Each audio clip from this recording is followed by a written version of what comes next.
There's one thing that's really getting on my goat, and that's parking fines. I'm not talking about speeding tickets and all that sort of stuff.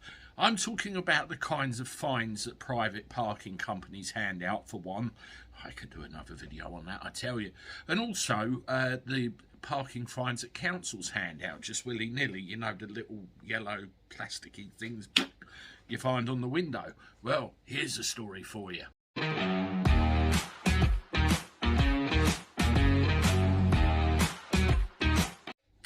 Hello everybody, welcome back to the channel. Hope you're doing all right. I'm not too bad, not too bad. Well, more than can be said for this gentleman. His name is David Wright, and you can see him here showing you a penalty charge notice, which he found on his windscreen parked outside his own house. His own house he's lived in since 1981. So by my reckoning, that's over 40 years. His house is not very far from Goodison Park Stadium. Which is obviously Everton's ground. It's got the name of his road where he lives, which I'm surprised at. I won't give that out on here because I don't want to inadvertently cause him attention. But basically, he's been given a parking ticket for apparently parking outside his own house. And they're saying that his residence permit has expired. Now, he's never ever had a problem before parking outside, and he's questioning the timing of this actual ticket. Apparently, he arrived at his house 7:30 at night, pitch black, no one around, comes out, bang, there it is.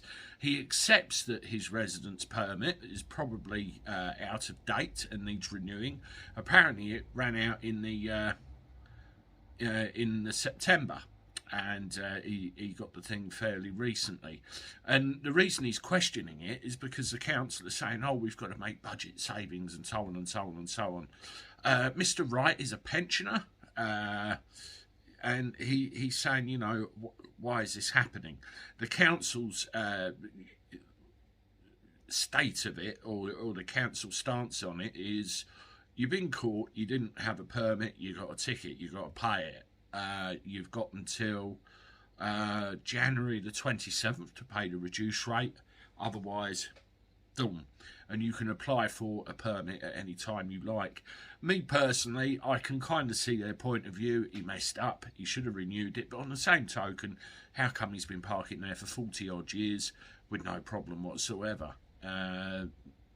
You know, you tell me. Maybe the roads are very different in the 80s than they are now. That could be something. Let me know what you think of this in the comments below. Do you think it was overzealous, or do you think the council had a point? But you get this money grabbing crap going on all over the place, and really, enough's enough. Doodaloo.